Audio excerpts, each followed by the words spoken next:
Assalamualaikum warahmatullahi wabarakatuh. Halo semuanya. Perkenalkan, saya Naisilia dari program studi agribisnis Fakultas Pertanian Universitas Sumatera Selatan. Video ini saya buat untuk memenuhi salah satu tugas mata kuliah dasar-dasar agronomi mengenai gulma hama dan penyakit tanaman. Gulma adalah tumbuhan yang tumbuh di tempat yang tidak diinginkan. Hama adalah organisme yang dapat merusak tanaman.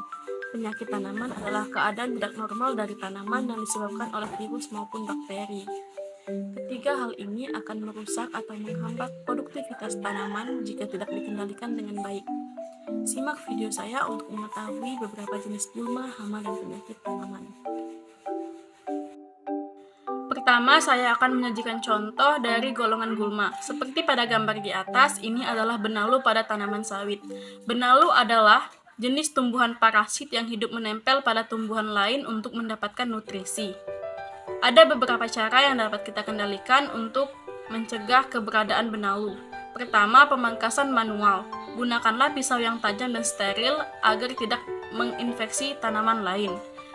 Kedua, gunakanlah pestisida jenis pentilin atau glyphosate. Ketiga, aplikasi bahan kimia secara langsung.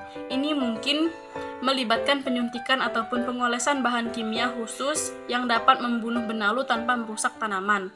Yang terakhir, pemeliharaan kebersihan. Jaga kebersihan area sekitar kebun sawit untuk mengurangi risiko penyebaran benalu. Contoh yang kedua, seperti pada gambar di atas, ini adalah gulma berdaun lebar atau bisa disebut dengan kudzu. Gulma ini tumbuh melilit di batang jeruk dan menjadi masalah karena pertumbuhannya sangat cepat dan bisa merusak tanaman jeruk dengan cara menutupinya. Ada beberapa cara yang dapat kita lakukan untuk mengendalikan gulma ini. Pertama, pengendalian mekanis, yaitu dengan cara penyiangan. Kedua, tutupi tanah di sekitar area batang jeruk dengan bahan penutup tanah, seperti jerami ataupun mulsa. Ketiga, pemangkasan pohon jeruk secara teratur. Dan yang terakhir, menggunakan herbisida jenis atrazin dan glyphosate. Gunakanlah herbisida sesuai dengan dosis yang dianjurkan. Selanjutnya, saya akan memberikan contoh dari golongan hama. Seperti pada gambar di atas, ini adalah kumbang koksi. Kumbang koksi ini merusak bagian batang, daun, dan juga buah dari tanaman. Ada beberapa cara yang dapat kita lakukan untuk mengendalikan keberadaan kumbang koksi. Pertama, pemantauan rutin. Pemantauan ini berfungsi untuk mendeteksi gejala-gejala awal yang disebabkan oleh serangan kumbang koksi. Kedua, menggunakan insektisida alami, seperti neem oil. Ketiga, memanfaatkan musuh alami dari kumbang koksi, yaitu predator ataupun parasitoid. Yang keempat, menggunakan perangkap kumbang. Yang kelima, ubah lokasi tanaman setiap musim. Ini berfungsi untuk menghambat perkembangan populasi kumbang koksi. Contoh yang kedua, seperti pada gambar di atas, ini adalah ulat penggulung daun pisang. Seperti namanya, ulat ini memakan daun pisang yang menyebabkan daun berlubang bahkan robek. Ada beberapa cara yang dapat kita lakukan untuk mengendalikan keberadaan ulat ini. Pertama, pengumpulan dan pembasmian ulat. Kedua, menggunakan insektisida yang mengandung bahan seperti Bacillus thuringiensis.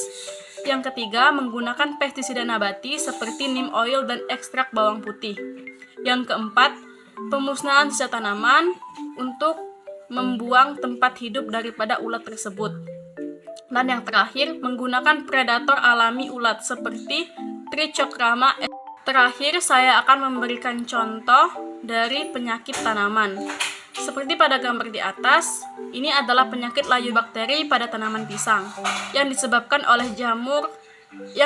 oleh bakteri bernama Ralstonia solanacearum. Dengan ciri-ciri daun menguning dan kemudian menunjukkan gejala kecoklatan. Penyakit ini dapat menyebabkan kerusakan yang signifikan pada tanaman pisang. Ada beberapa cara pengendalian untuk penyakit ini. Yang pertama, pemusnahan tanaman yang terinfeksi agar tidak menular ke tanaman lainnya. Kedua, menerapkan rotasi tanaman. Ketiga, pembersihan sisa-sisa tanaman yang terinfeksi. Dan yang keempat, pemilihan benih yang sehat. Yang terakhir, pengendalian serangga penyebab penyakit. Contoh yang kedua, seperti pada gambar di atas, yaitu kudis pada jeruk kunci. Penyakit ini disebabkan oleh jamur yang bernama Colestotrychum glyphoriates. Ada beberapa cara yang bisa kita lakukan untuk mengatasi penyakit ini. Pertama, pemangkasan. Potong dan buang bagian pohon yang terinfeksi untuk mencegah penyebaran penyakit.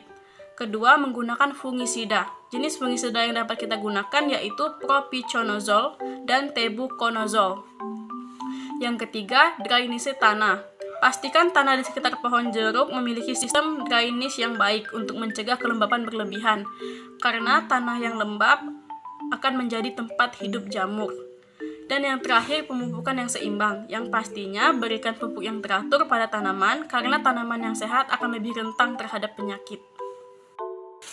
Baik, itulah tadi beberapa contoh gulma, hama, dan penyakit tanaman yang dapat saya berikan. Semoga ini bermanfaat bagi kita semua. Saya pamit undur diri. Wassalamualaikum warahmatullahi wabarakatuh.